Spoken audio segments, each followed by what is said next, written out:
fẹ́ kásìrọ́ọ̀tì pọ̀tùrọ́bù mímọ́ àṣìṣe fún ìwẹ̀nù ọmọ ẹ̀mí gbọ́ kásìrọ́ọ̀tì lè má lókè ọ̀run kàṣìṣe fún ìwẹ̀nù ọmọ ẹ̀mí gbọ́ kásìrọ́ọ̀tì lè má lókè ọ̀run.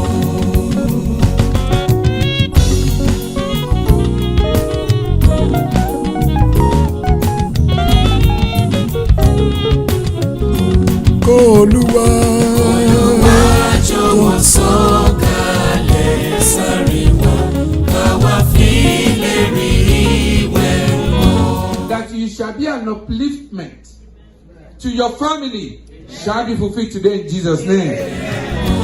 Michael mímọ́ kóró wá lọ́wọ́ kúrò nínú ìdánwò ayé.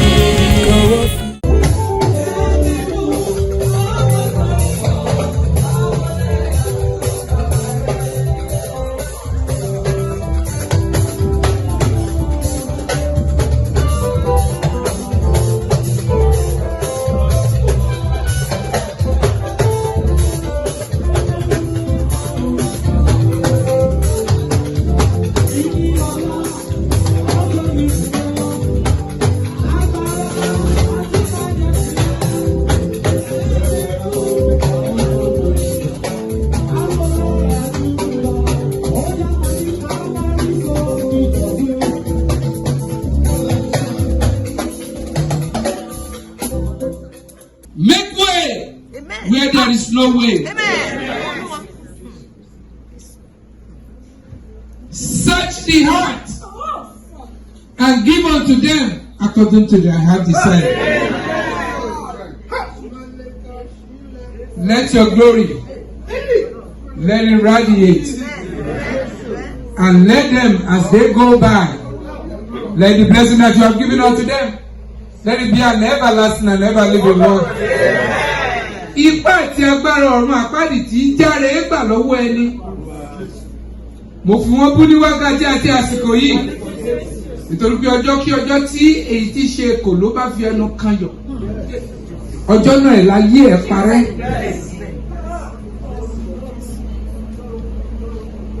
Bí ẹnikẹ́ni tí a bí tàbí tí a gbé jáde nínú obìnrin bá dìde láti fọwọ́ kan eré ayọ̀ àwọn ènìyàn wọ̀nyí.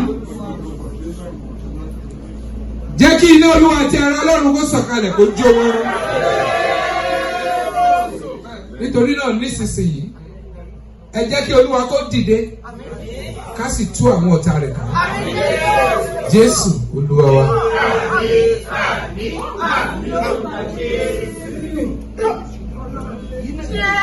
May the grace of our Lord Jesus Christ, the love of God, and the communion of the Holy Spirit. Father, in Psalm 50, you said that we should bring our vow to you, and that you will answer our prayers so much so that if anything happens, that you will stand by us. Amen.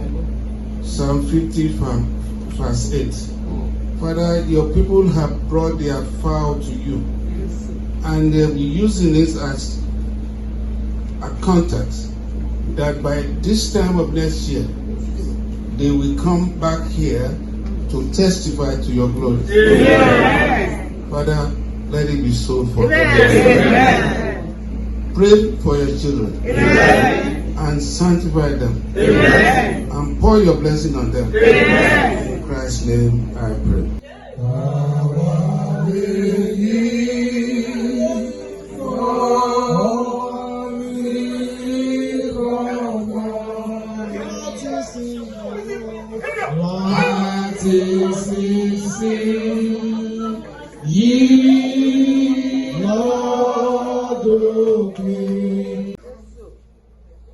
Sọ̀kalẹ̀ lónìí fífún wọn gẹ́gẹ́ bíi tinú wọn. Mú ìmọ̀ rere wọn ṣẹ. Rántí ọrẹ ẹbọ wọ̀nyí gbogbo. kí o sì fi fún wọn gẹ́gẹ́ bí tinú wọn. Àní pé níwò yé àmọ́dún torí pé wọ́n ní a ó máa ṣọdún mọ́ ọdún ni. Nínú àlàáfíà, nínú ayọ̀ àti ìmú ìlérí ògo ṣẹ. Jẹ́ kí wọ́n kó padà wá dúpẹ́ níwájú rẹ. All I am saying is that you got a covenant. You that parted the Red Sea, you that make way where there is no way. For you to acknowledge the covenant of your people at this moment. And as you are acknowledging their covenant, Father, please, I beg you in the mighty name of our Lord Jesus the Christ. Let them come and testify next year.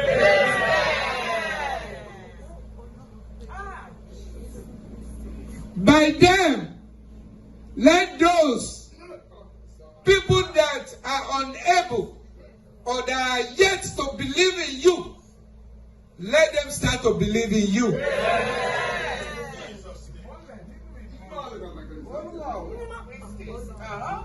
By these people's testimony, let many people that have run away from Celestia, let them turn around and recognize and come to hail you in Jesus' name. I do not know what they have asked for. But you are the owner of each and everybody's heart and everybody's mind. There is also an angel that can do exceedingly above what we ask for.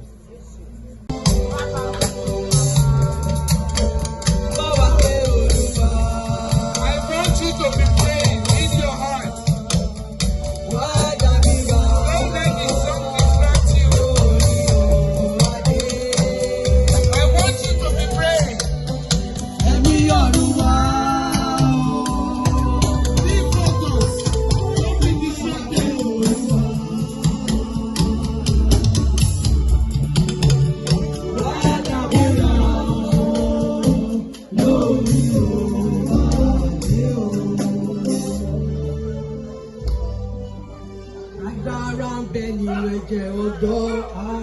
Hallelujah. Hallelujah. Hallelujah.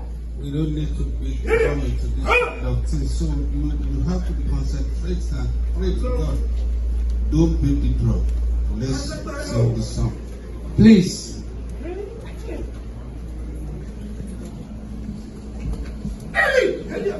Ẹ̀mí mọ́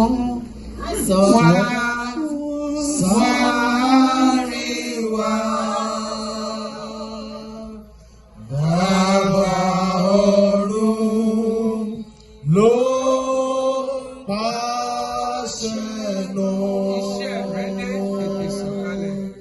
Iṣẹ́ rẹ̀ dé tètè sọ̀kalẹ̀. Concentrate on God. Wá fi Let's be quiet, worry about the songs. In your case, concentrate and focus unto God. Making your covenant, tying your covenant with your sacrifice. And it shall be. Hallelujah, hallelujah, hallelujah. I want to thank everyone that came from the governors of this country to celebrate our 9th annual harvest. I appreciate you. I thank you so much for coming. And I believe that the Almighty God will grant you safe journey home. And I pray that whatever that was dropped from heaven today shall be your portion and shall remain with you forever and ever. Thank you so much. God bless you. Amen. Káwa fi lè ṣẹ́gun ẹ̀bi èṣù, ká ṣiṣẹ́ pẹ̀lú ìfẹ́ mímọ́. Káwa fi lè ṣẹ́gun ẹ̀bi èṣù, ká ṣiṣẹ́ pẹ̀lú ìfẹ́ mímọ́.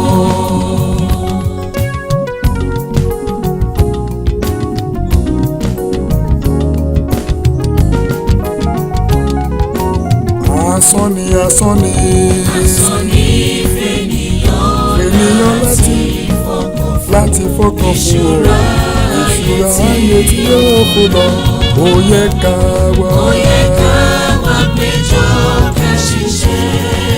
iṣẹ́ tí Kristi rán wá. èyí ni yóò mú wá gbàdé ògo. tí bàbá ṣe lè rí rẹ̀ fún wa. èyí ni yóò mú wá gbàdé ògo. tí bàbá bàbá ṣe lè rí rẹ̀ fún wa. mo gbọ́.